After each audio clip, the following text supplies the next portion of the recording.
이번 그 2021년 와이어먼트 공모 사업은 사업 완료는 11월 30일 화요일까지 해주셔야 돼요. 이 사업 완료라는 게 돈을 사용하는 걸 말씀드리는 거고요. 그 다음에 정산 서류도 11월 30일까지 내셔야 돼요.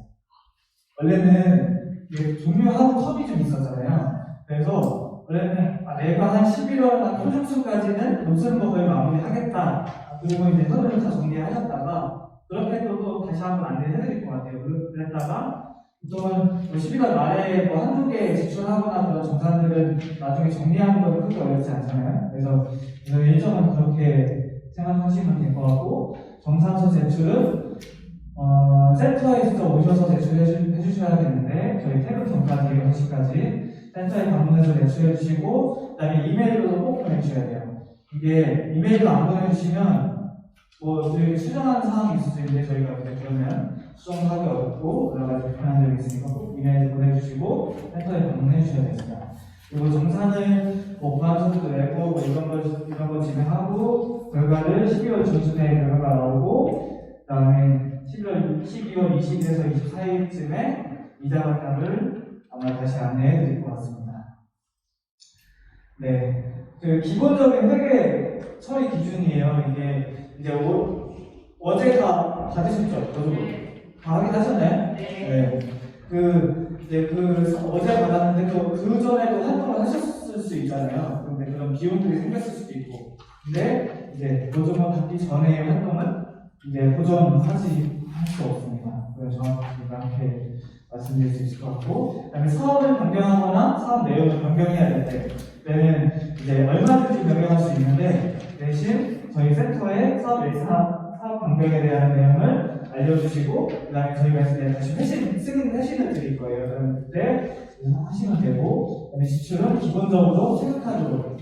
왜 체크카드로 해야 되는지는 뒤로 계속 나오거든요. 계좌이체 하면 본인이 핸드폰이에요. 그러니까 저희가 이제 왜 체크카드로 써야 되는지가 나오고, 그 다음에 뭐 몇 달에 몰아가지고 지출하는 거, 그런 거는 이제 금지하고 있습니다. 이런 자세한 내용은 와이어먼트 지원 조례랑 지원 보조금 관리 조례에 나와 있습니다. 네, 회계 처리에 대한 이제 3단계 절차인데, 지출 품위는 이제 용어가 설명이 되는데 돈을 쓰기 전에 돈을 어떻게 쓰겠다, 어디서 쓰겠다 이런 내용이 들어가 있고, 2단계로 돈을 그런 허락을 받았으면 돈을 쓸 거 아니에요. 돈을 쓰거나 강의를 듣거나 하고 나서 그 다음에 그런 걸 진행하고 나서 지출 거기서는 그런 거에 대한 확인을 하는 작업. 그리고 밑에는 이걸 거기에서 뭐 카드 정도든 아니면 뭐 여러 가지 증빙자들이 있을 거예요. 그런 것들을 처리하는 3단계의 과정이 있습니다. 네, 그리고 이게 체크카드로 사용했을 경우인데요. 체크카드로 사용했을 경우에는 돈을 쓰는 계획을 하고, 그 다음에 돈을 지출하고, 그 다음에 결의서에 기본적인 증빙 서류는 체크카드 영수증. 그 다음에 체크카드 영수증에 우리가 내역이 있는 것들이 있잖아요. 뭐가 썼다고 이렇게 쭉 나오는 그 내역들. 내역이 있는 게 있으면 거래 내역서나 간이 영수증이 없어도 되고, 내역이 없는 것들은 간이 영수증을 청구해야 돼요. 그러니까 웬만하면 그냥 간이 영수증 하나씩 받으세요. 기억나요? 그러니까 그게 또 어디에 또 쓸 수 있을지 모르거든요. 그 강의실에 상호 써있지만 다음에 또 쓸 수도 있고, 그래서 웬만하면 그냥 하나씩 다 받아서 다 내용 기록해놓으면 좀 진행하시는 데 편할 수 있습니다. 네, 그리고 이거 계좌이체 뭔가 많죠? 카드에 비해서. 아까 계좌이체는 그만큼 현금으로 돈을 지출하는 거기 때문에 돈이 쓰는데 좀 명확하지가 않잖아요. 상호나 이런 것들이. 그래서 이런 서류들이 더 필요한 거고, 계좌이체를 했을 경우에는 마찬가지로 토의를 하고 거기에 대한 근저, 사업자 등록증 사본, 사업자 통장 사본, 전자세금 계산서를 확인하고 돈을 지출한 다음에 이거는 이제 계좌이체 할 거 아니에요? 이차 확인증 뭐 이런 것들이 다 필요한 거고, 훨씬 서류들이 많으니까 되도록이면 체크카드로 사용하시면 되겠습니다. 지금 품이라는 말들이 계속 나왔는데, 품이는 다들 뭐 많이 아시죠? 품이는 이제 한자인데 역주 품에 오는 날들이 해가지고 질서에서 품이서라고 하고요. 그 다음에 생각을 역주고 오는 날은 글이라고 합니다. 그래서 우리가 돈을 쓰는 쓸 것을 의논하고 거기에 대한 확인을 받는 거죠, 대표한테. 그러니까 이제 그 품이라는 건 그런 뜻이고, 사전에 돈을 쓰기 전에 이거를 이런 행사에 이렇게 쓸 거다 이렇게 이제 의논하는 글이라고 생각하시면 되고, 거기에는 지금 회계 담당분들이 다 오셨는데 담당 회계분들이랑 그다음에 이거를 대표님한테 확인받는 거라고 생각하시면 되고요. 이거는 그 자료에도 자세히 나와 있겠지만 이거는 품위성 기본 양식이에요. 근데 지금 이런 양식들을 저희가 다 메일로도 드리고 할 건데, 이런 양식이 너무 불편하거나 마음에 들지 않는다면 어차피 그 내용 조금씩 변경해서 사용하는 것도 상관없어요. 근데 중요한 거는 품위하는 날짜, 결제 라인 이런 것들이, 그다음에 어디에 쓸 건지 이런 것들이 좀 명확히 나와 있는 내용을 잘 담아주시면 양식이 조금씩 변경되는 거는 가능합니다. 네, 자, 좀 맞죠? 맞나요? 괜찮죠? 네. 결의라는 건데, 아까 돈을 사용하고 나서 결의라고 한다고 했잖아요. 결의는 이제 의논하고, 아까 품위에서 의논하고 합의한 일을 다시 한번 글이나 문서로 정리하는 작업이라고 생각하시면 돼요. 그러니까 돈을 지출하고, 의논했던 상황들을 의논했던 상황들 제대로 돈을 사용했는지에 대해서 다시 담당자가 대표한테 확인을 받는 일을 하는 게 결의라고 보시면 됩니다. 거기에는 영수증과 이런 게 같이 첨부가 돼야 되겠죠. 그 다음에 그거를 확인해야 이 돈이 제대로 쓰여졌는지 대표가 확인할 수 있겠죠. 대표가 책임지는 거잖아요. 그래서 대표가 그래서 확인하는 거고. 그래서 이건 결의서의 양식이에요. 저희가 여기 센터에 온 지 한 1년 조금 넘었는데, 그 전에 있을 때 이게 꼭 필요한 걸까요? 이런 생각들을 한 적이 있었어요. 보조금 참할 때.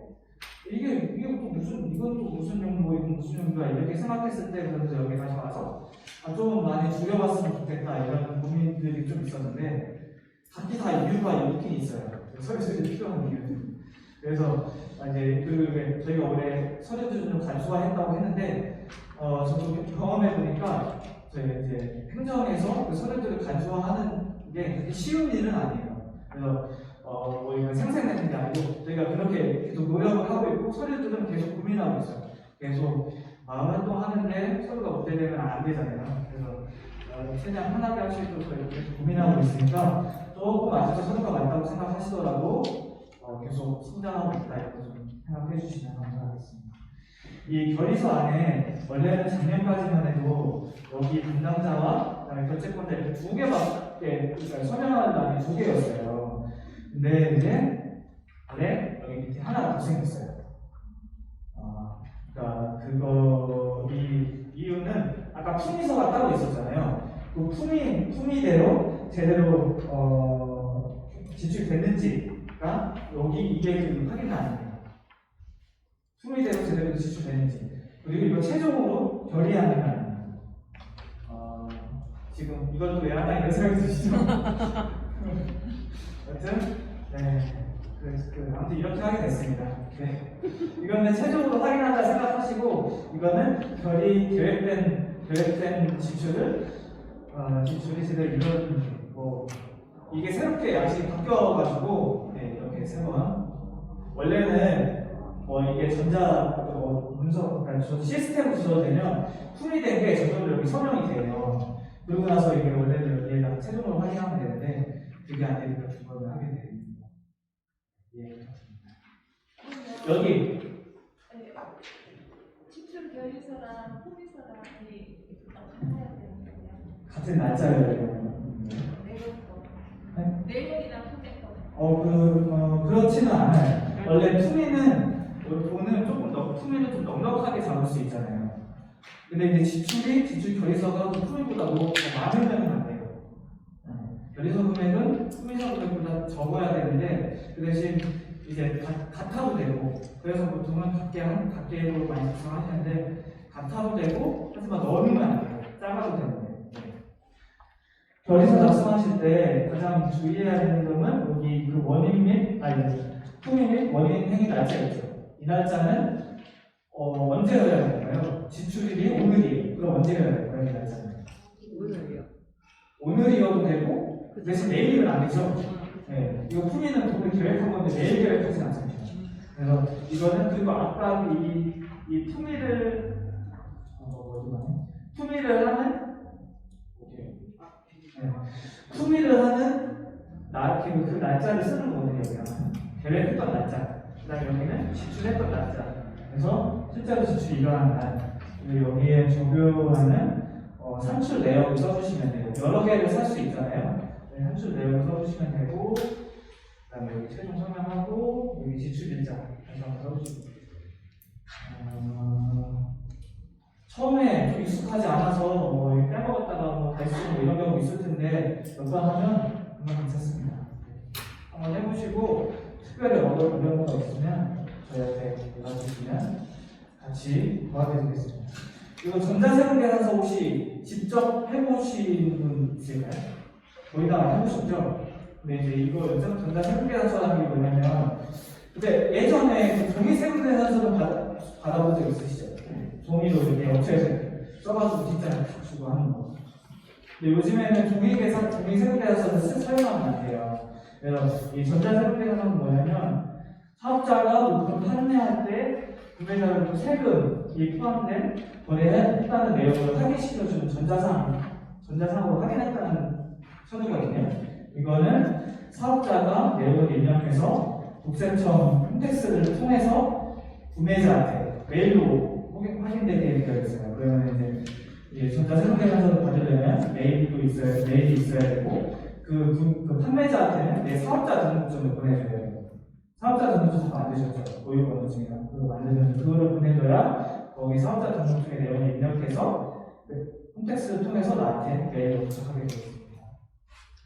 그 동네에서 하다 보면은 전자세분계산서를 못하시는 그 조그만 연세 가게나 아니면 좀 연세가 많으셔가지고 컴퓨터 잘 사용 못하니까 못하시는 분들이 있어요. 근데 우선은 지출하기 전에 계좌이체 한다면 전자세분계산서 가능할까요? 물어본 다음에 하셔야 돼요. 돈을 쓰고 나서 거기서 우리 종이밖에 안 돼요. 뭐 이러면 증빙이 안 되거든요. 꼭 전자세분계산서 계좌이체 할 경우에는 단위가 되려면 네. 전자세분계산서를 못 띄잖아요. 그러면은 보조금을 사용 안 하시는 거죠. 아, 단위가 되지 사용을 네. 하는 거예요? 그거를 우리가 알 수는 없잖아요. 확인해야죠. 지출하기 전에 먼저. 네. 돈을 지출하기 전에 원래는 이제 보통은 계좌이체는 뭐 일상적으로 하는 건 아니잖아요. 이제 보통 카드로 하겠지만 특별히 뭐 대관을 한다던가 뭔가 이제 특별히 카드로 사용하면 안 되는 걸 하는 거기 때문에 그러면은 뭐 견적서를 좀 미리 보내달라고 얘기한다던가 아니면 만약에 카드를 쓰면 필요 없죠. 그래서 안 받을 네. 거예요. 카드에는 이미 세금 내역이 나와 있잖아요. 그러면 단위가 되더라도 진짜 카드를 쓰면 상관없어요. 네, 상관없어요. 아니 카드를 썼을 때 금액이 하나로 나오잖아. 그럴 때는 단위를 붙여야 되는 거 아니에요? 내역이 없을 때는 단위 영수증을 붙이고 이거는 계좌이체했을 경우에 계좌이체했을 경우에 증빙 서류예요. 카드는 상관없어요. 넘어가도 될까요? 네. 이게 전자세분계산서예요. 지금 보이시죠? 전자세분계산서 이렇게 생겼어요. 여기에는 여러 가지 내용이 써있고, 뭐 지출 일자, 그다음에 판매자, 그다음에 구매자, 여기 그 지출 내역들, 여기는 공고가의 스택 이렇게 다 써있습니다. 그리고 여기에 이 금액을 첨부함이라고 되어 있잖아요. 이거는 돈을 지출하기 전에 세금계산서 먼저 보내주세요 하면 이렇게 첨부함이라고 써서 보내줘요. 근데 돈을 지출하고 나서 세금계산서 보내주세요 그러면 여기 영수함이라고 써있어요. 네. 그거 잘 확인하시면 될 것 같고, 아까 방금 말씀하셨던 카드로 지출했는데 이제 내역이 없는 신용카드 적혀 있죠. 그거는 단위 영수증과 거래 내역서 둘 중에 하나를 첨부하셔야 돼요. 네, 거기에 그래서 구매 내역을 거기에서 써달라고 하는데 이제 써달라고 요청하시고 그거를 전표랑 같이 첨부를 하셔야 지출 증빙이 완료됩니다. 이게 많이 보셨죠? 흔히 볼 수 있는 영수증이고 거래 영수증입니다. 그 대신 여기 보이시죠? 도장. 이거 도장.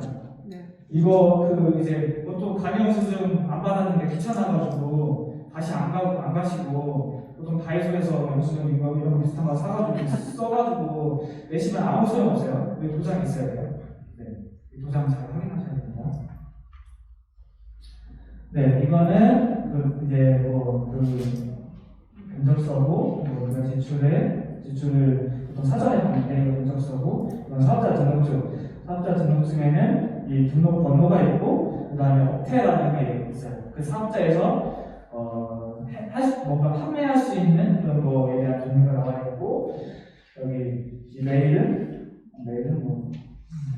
그리고 이거는 사업자 통장이에요. 이제 사업자 통장이 그냥 통장이랑 다르죠. 업체에서 이제 공식적으로 사용하는 통장이에요. 거기다가 꼭 우리는 돈을 지출해야 돼요. 그냥 아무 통장 그 사람 명의나 대표명이나 종업명이나 이런 거에 대한 통장을 입금하면 안 되고 꼭 사업자 통장에 돈을 입금하고 거기에 대한 세금계산서를 받고 꼭 이렇게 하셔야 돼요.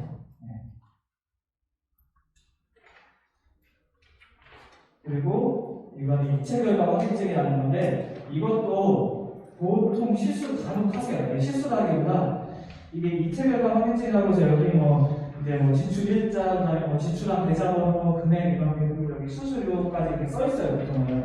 근데 우리가 이체하고 나서 그냥 대충 뭐가 인쇄가 되면은 그거 첨부했는데 거기에는 이 계좌번호나 이런 게 상대방 계좌번호나 이런 게 안 나와 있는 이체 결과 조회가 이런 문서도 처리도 있어요. 그러니까 이 이체한 내역들이 잘 나와 있는 공식적인 이체 확인증이거든요.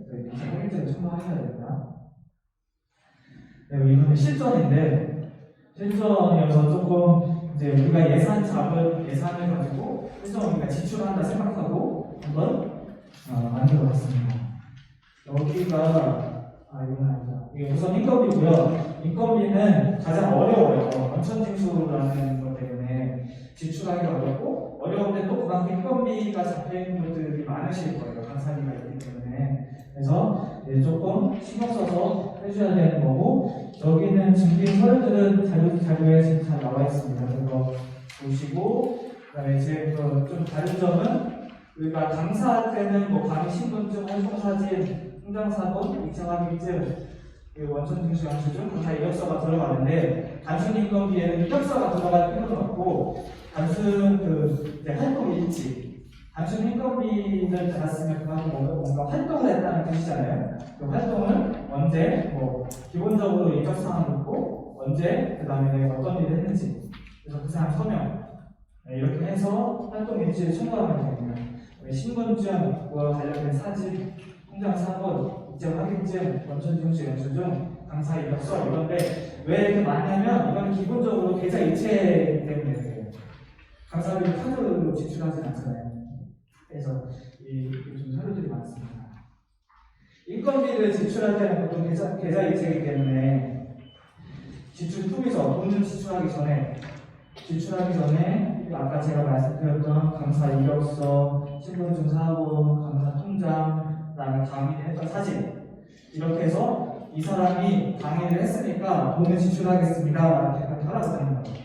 이렇게 서류들을 갖춰서 품위를 하는 게 이 인건비 지출의 첫 번째 절차예요. 강의를 안 했는데 우리가 강사비를 주진 않잖아요. 그러니까 이런 사진까지 갖춰서 이렇게 지출하겠습니다. 대표님 허락해 주세요. 이렇게 품위를 하는 게 첫 번째 단계고 저장 이야기가 좀 쉬운데 이번엔 이렇게 그리고 3단계로 돈을 지출했잖아요. 돈을 지출하고 나서 이 결의서는 그걸 최종적으로 확인하는 거라고 제가 말씀드렸잖아요.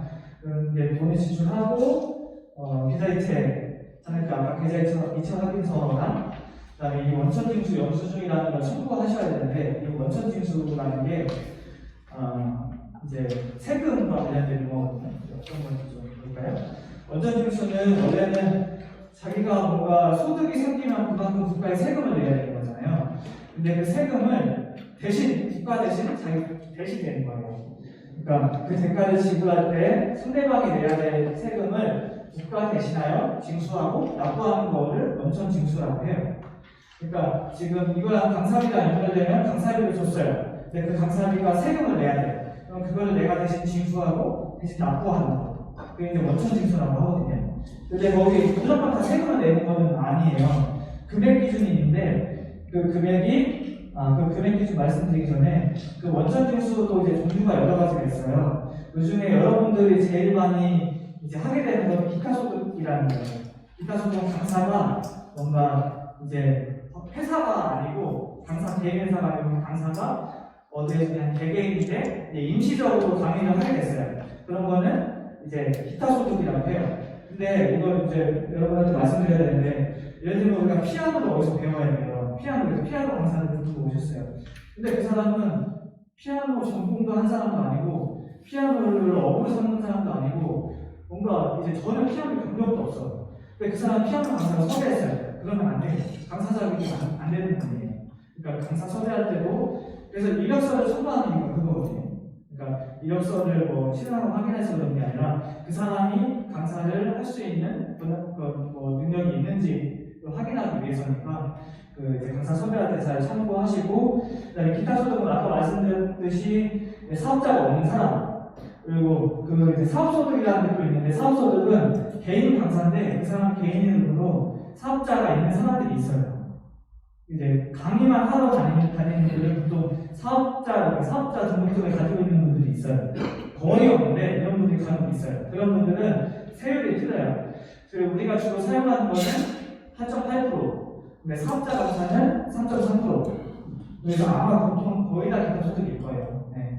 그래서 그분이 혹시 사업자가 있는 강사님이세요라고 먼저 확인해보고 하시거나 아니면 사업 강사인데도 그냥 8.8% 떼거나 네, 둘 중에 하나를 해야 돼요. 그 대신 8.8% 빼야 되는데 3.3% 떼는 거 안 돼요. 네. 뭐든지 더 내는 건 괜찮은데 더 내면 안 되더라고요. 그래서 잘 염두해 주셔야 되고, 그 다음에 이 금액인데 이거는 여기 우리 대표님도 오셨는데 대표님의 사업 예산서를 조금 저희가 참고해서 실전으로 어떻게 할지에 대해서 좀 보여주고 싶어가지고 만들었습니다. 여기 인건비가 있잖아요. 2시간씩 10만원. 되게 작게 잡으시긴 했는데, 그러면은 우리가 세금을 기타 소득에서 세금을 내는 기준은 12만 5천 원을 초과했을 때예요. 그러니까 12만 5천 1원 때부터 12만 5천 원까지 내는 부분을 초과했을 때 12만 5천 1원부터 세금을 내는데 지금 여기는 얼마예요? 10만 원이죠.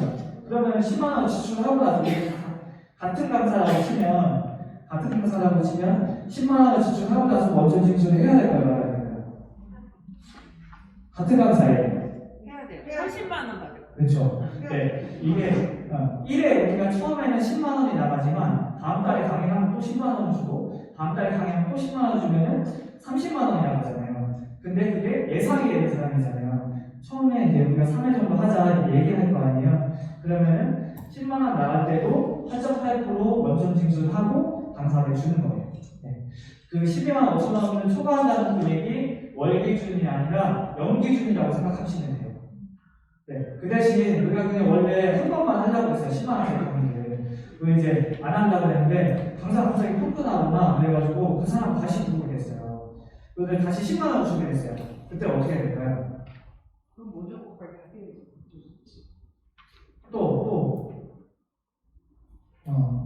원래는 그게 맞아요. 네. 원래는 이제 총 20만 원의 소득이 발생했으니까 그게 맞는데 우리가 예측할 수 없었던 거였잖아요. 그리고 10만 원을 다시 바꾸고 20만 원 세금을 떼는 것도 좀 그 강사한테 조금 많이 부담한 거예요. 그래서 그때 예측할 수 없었을 때는 10만 원에 대한 원천 징수가 8.8%만 이렇게 하시면 되고, 그다음에 8.8%를 세금을 떼는 방법은 곱하기 0.0088 하시면 돼요. 네. 이렇게 해서 하면 10만 원을 줬을 때 세금은 8,800원이고 그 세금을 뗀 금액은 91,200원이에요. 네. 이렇게 계산을 하면 됩니다. 그래서 지금 이거는 10만 원을 지출했을 때 강사들한테는 91,200원을 강사한테 주고 나머지 8,800원은 통장에 남아있어요. 그렇죠? 네. 그래서 아까 말씀드렸듯이 한 번 지출했을 때 금액이 10만 원 미만이더라도 그게 총 지출한 금액이 12만 5천 원을 초과한다면 이거는 원천 지출해야 된다.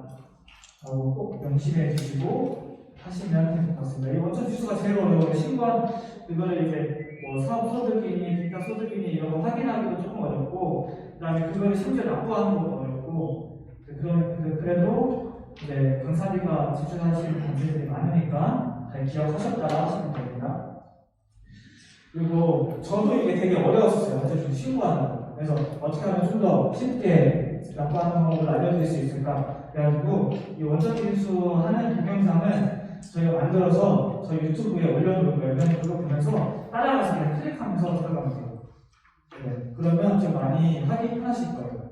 제가 지금 설명드렸던 거, 그다음에 자료 이런 거 잘 한번 숙지하시고, 그다음에 저희가 올린 영상 따라하시면서 신고하시면 됩니다. 신고하는 거는 오늘이 4월 2일이잖아요. 오늘 강의를 하면 다음 달 1일부터 10일 내에 해야 돼요. 다음 달. 오늘 강의를 하면 다음 달 1일부터 10일 내에 원천 지수를 이 홈택스 들어가서 하시면 됩니다. 그리고 8.8%가 8%는 국세, 그 다음에 0.8%는 지방세예요. 그래서 다시 한번 그리고 납부하는 곳이 또 국세는 홈택스에서, 지방세는 유택스라는 또 사이트에서 이렇게 두 군데가 있어요. 그러니까 그 두 군데 다 동영상에 좀 자세히 설명드릴 테니까 지금 아무리 설명드렸지 않아 다시 물어보거나 할 거예요. 영상 보면서 잘 따라하시면 좋겠습니다. 이게 그 준비한 서류들의 모습이거든요. 이거는 원천지수 영수증이라는 거고, 그다음에 이거는 납부 확인서, 돈을 납부하고 나서 나오는 이거는 지방세를 납부하는 확인서. 여기는 부평구청이죠? 그죠? 보이시죠? 네, 이게 지방세. 혹시나 인터넷으로 하기 어려우신 분들은 세무서 가서 납부할 수 있어요. 이 원천지수 신고서를 작성해 가서 세무서에 가면 세무서에서 납부할 수 있어요. 그 세무서에서 납부하실 분들은 다시 한번 전화 주시면 다시 설명해 드리도록 하겠습니다. 그래서 이게 품이고요. 품은 아까 많이 설명드렸으니까 여기에 이제 기한하고 여기 이제 대표님 서명 받고 이 강의를 하겠다는 내용과 그다음에 돈이 나가는 강의한 내용과 돈이 나가는 그 내용들. 또 인건비 나갈 때 품위서에 꼭 기록해 주셔야 되는데 강사비는 얼마고 원천지수는 얼마인지 여기 표 이렇게 만들어져 있잖아요. 여기다가는 강사비, 밑에다가는 원천지수 해가지고 금액 이렇게 써주시면 감사하겠습니다. 왜 그러냐면 원래 인건비 나갈 때 더 서류들이 많았었어요. 뭐 강의 확인서, 뭐 지급 내역서 이런 거 거기에 세부 내역들이 좀 나오거든요. 우리가 그거를 다 과감하게 없앴잖아요. 그래서 세금을 얼마로 계산했는지 이런 걸 우리가 확인할 수가 없어요. 그러니까 품위서에다가 돈을 지출할 때, 계획할 때 산출 내역으로 여기다가 인건비 나가고 그다음에 세금은 얼마다 이렇게 좀 작성해 주시면 감사하겠습니다. 잘 안 보이시죠?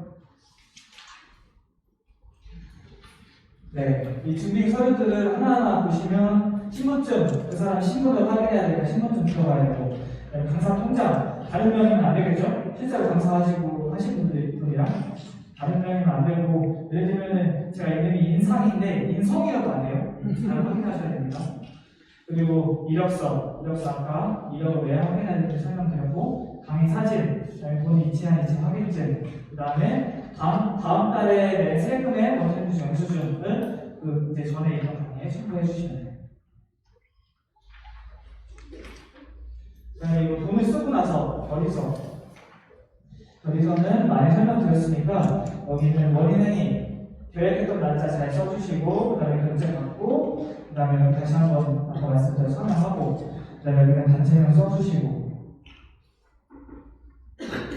제일 주의해야 되는 건 이게 날짜인 것 같아요. 제일 많이 실수하는 부분이 있어요. 네, 그리고 사업비입니다. 사업비는 보통 재료비가 많을 거예요. 재료비가 많고, 뭐 임차비, 뭐 이런 것들이 많은데, 숙박비는 많지가 않아서 그랬을 때 어떻게 처리하는지 한번 보겠습니다. 이거는 지금 여기 북타운에 대표님의 주인 도전 여기 사업에서 좀 이용했는데. 여기에서 카메라 대여라는 게 있어요. 이거를 카메라 대여는 그냥 카메라 그냥 좀 누구한테 지인한테 아니면은 우리 슈퍼한테 빌려가지고 그냥 슈퍼에다가 대여 카드 결제하고 이러면 될까 안 될까요?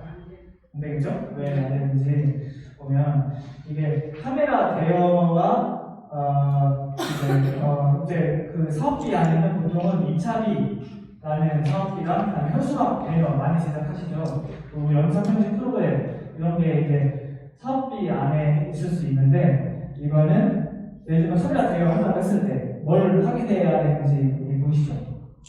사업자 등록증에 업체를 확인하셔야 돼요. 여기가 카메라와 아니면 또는 2차와 관련된 곳이지. 그냥 우리가 거기 편의점에서 소비자 드릴 수 있는 거 아니잖아요. 네, 그러니까 이거를 2차를 그런 소득 행위를 할 수 있는 업체인 건지 기본적으로 그걸 잘 확인하셔야 되고 거기가 이제 뭐 자격인지 확인하시고 그다음에 거기랑 보통은 이제 계약을 큰 거를 이제 뭐 이런 거를 뭐 대여를 확인합니다. 뭐 이렇게 해가지고 계약을 간단하게 맺으시고 거기에 출고하셔야 됩니다. 네, 그 이제 카메라 되어 있을 때 체크카드 결제를 하면 증빙 서류들은 카드 영수증, 그다음에 카드 영수증이 내역이 없다면 거래 내역서, 그다음에 계좌이체를 했다고 했을 때는 그 사업자 등록증 사본, 사업자 통장 사본, 전자세금계산서, 이체 확인증 이렇게 필요합니다. 다시 한번 아시겠죠? 왜 카드로 해야 되는지 계속 카드로 해야 됩니다. 현수막은 어렵지 않아요. 이거 뭐 거의 다 마찬가지로 똑같고요. 그리고 이제 업체도 확인해야 되는 것도 똑같고, 근데 보통 현수막이라고 이제 제작할 때는 제일 주의해야 되는 거는 우리가 증빙서로 이제 넣으실 때 그런 거 많이 넣으세요. 시안 넣는 거. 그러니까 그 업체에서 기본적으로 이렇게 디자인 시안 오잖아요. 이렇게 해도 괜찮을까? 이렇게 시안 메일로나 뭐 이렇게 보내주는 사진 찍어서 시안 거는 안 되고 이렇게 게시된 사진 있죠. 지금 거리에 게시됐잖아요.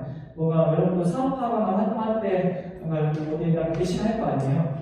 그 게시한 사진을 첨부하시는 게 제일 중요하고, 그다음에 현수막 제작하실 때 거기다가 보통은 뭐 일시장소 이런 거 쓰잖아요. 여기 끝에다가 이 사업은 뭐 부평구 공동체 만들기 공모 사업으로 내 지원으로 실시합니다라고 이제 명시를 해주셔야 돼요.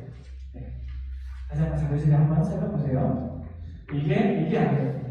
이게 업체에서 이렇게 제작할까요? 라고 보내준 그 디자인이거든요. 이거는 안 됩니다. 이거는 왜 안 되는지 아시겠죠? 이거는 게시한지 안 게시한지 뭐 디자인만 받고 나서 실질적으로 안 썼는지 그걸 확인할 수가 없기 때문에 그렇습니다.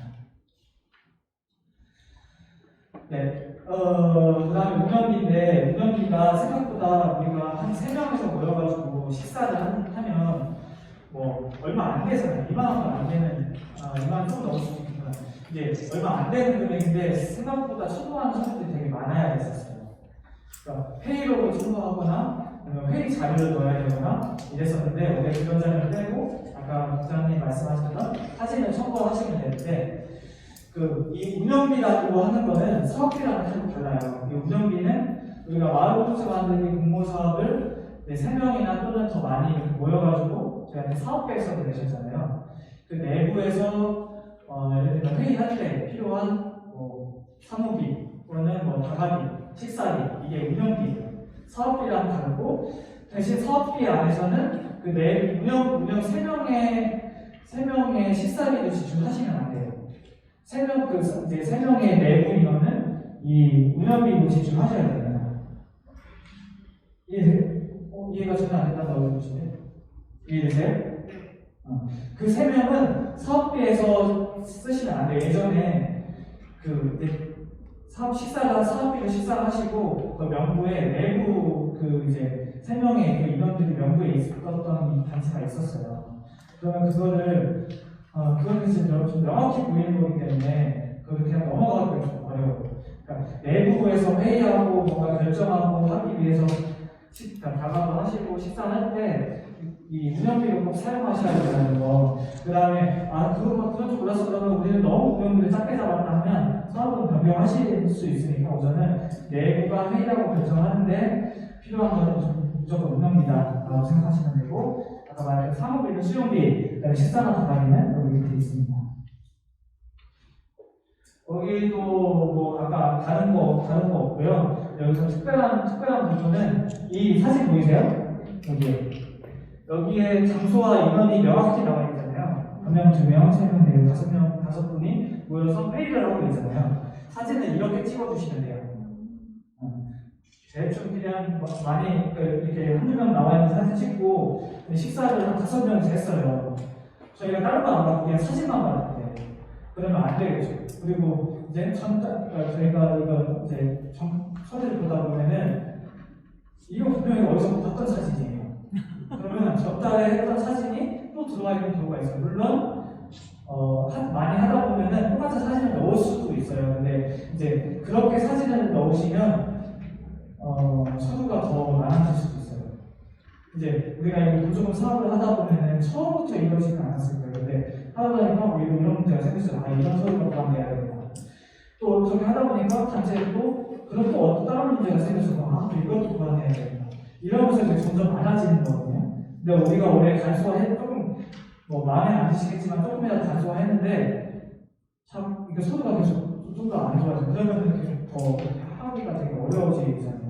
그러니까 서로 백쌤이 말씀하셨던 대로 리더로서 여러분들 지지하는 거니까 좀 힘들겠지만 잘 부탁드립니다. 사진에 이렇게 좀 명확하게 인원수와 장소가 좀 나와 있게 그리고 되도록이면 회의할 때는 다른 옷 입고 오세요. 똑같은 옷을 입고 오해할 수 있으니까 너무 많이 드세요. 네, 꼭 다른 데 드세요. 그리고 날짜가 4월인데 패딩 입고 있으면 안 되겠죠. 사실 조심하셔야 됩니다. 네, 사업비를 변경하고 싶을 때 사업비가 어렵지 않고요. 이제 우리가 사업비, 인건비, 사업비, 운영비 이렇게 나눠져 있잖아요. 네, 사업비에서 사업비로 바꿀 때는 이제 20만 원 초과했을 때만 변경 신청을 하시면 돼요. 근데 이제 아까 사업비에서 인건비로 바꾸거나 인건비에서 사업비로 바꾸거나 이런 때는 금액과 상관없이 무조건 저희가 변경 신청을 하셔야 되는 거예요. 네. 아무리 5만 원이라도 5만 원쯤은 그냥 해도 되겠지 이렇게 하면 안 되고 무조건 변경 신청을 하셔야 되고 그 대신 한 이틀 정도의 시간을 저희한테 주셔야 돼요. 왜 그러냐면 저희가 접수하고 결정하고 다시 여러분들한테 회신 드리려면 그만큼 시간이 필요하니까 한 3시간 남았는데 편집을 해주세요 막 이러면 해주시고 싶어도 못 해드립니다. 시간을 꼭 주시고 하셔야 되고요. 그리고 예를 들면 그러니까 같은 사업비 안에서 여러분들이 실행계획서 때 계획한 항목들이 있었잖아요. 근데 사업비를 변경한 거 아닌데 20만 원 이내예요. 사업비. 근데 없었던 항목이에요. 계획했던 사업이 아니에요. 그러면은 무조건 변경 신청을 하고 사용하셔야 돼요. 계획이 없었던 거죠. 있었던 것끼리는 바꾸는 건 20만 원 내에서 편하게 바꾸시면 되는데 없었던 걸 새롭게 만드는데 이제 그런 사업 이렇게 변경하시면 안 돼요. 이해되시죠? 네. 그런 자료 있으니까 지금 이해되시면 자료 마지막 부분 될 테니까 한번 잘 보시고 변경 서식이나 그런 건 저희가 오늘 이제 설명이 교육 끝났으니까 다음에 다 메일로 드리겠습니다. 영상이랑 이 자료까지 그러면 될 것 같고 다 끝났고요. 이제 포인트만 좀 잡으면 지출 서류들은 날짜별로 이렇게 정리하시면 돼요. 오늘 지출한 거, 오늘 품위하기 위해서 그것도 날짜 말고 시간이 있을 거 아니에요. 오늘 여러 번 했으면 제일 빠른 시간부터 서류들 정리해 놓으시면 되고 아까 누누이 얘기하지만 되도록이면 그냥 카드로 쓰는 게 제일 편하고요. 그 다음에 인건비를 이제 지출할 때는 원점 지수 꼭 금액을 꼭 확인하시고 전에도 금액이 있었는지 원점 지수 같이 토미서에 아까 얘기했던 그 강사비는 얼마고 원점 지수 얼마다 그거 기록해 주시는 거 꼭 해주셔야 되고 사진 증빙하는 거는 강의했던 사진 그 다음에 홍보물 아까 현수막 식사 과감히 인원수 명확하게 사진 찍어서 주셔야 되고 그다음에 계좌이체 할 때는 거의 세트라고 보시면 되고요. 사업자 등록증, 통장 사원, 그다음에 세금대장서, 이체 확인증 이렇게 세트입니다. 계좌이체 할 때는 이렇게 증명하면 됩니다. 라고 하면 되고 이 서류라는 게 내가 집에서 서류 어떻게 만들어놓고 책상에 앉아서 나 서류 이렇게 잘했다 이렇게 자기 만족으로 하는 서류 아니잖아요. 다른 사람들이 이제 그거를 보는 거잖아요. 그래서 이놈이 잘 썼다. 이걸 누군가는 다른 사람들이 보려고 만드는 거잖아요. 그러니까 나의 시선에서 말고 다른 사람들이 이걸 봤을 때 이렇게 썼다고 알 수 있겠구나 하는 거로 이제 조금 이제 생각하시고 서로 이렇게 좀 하시면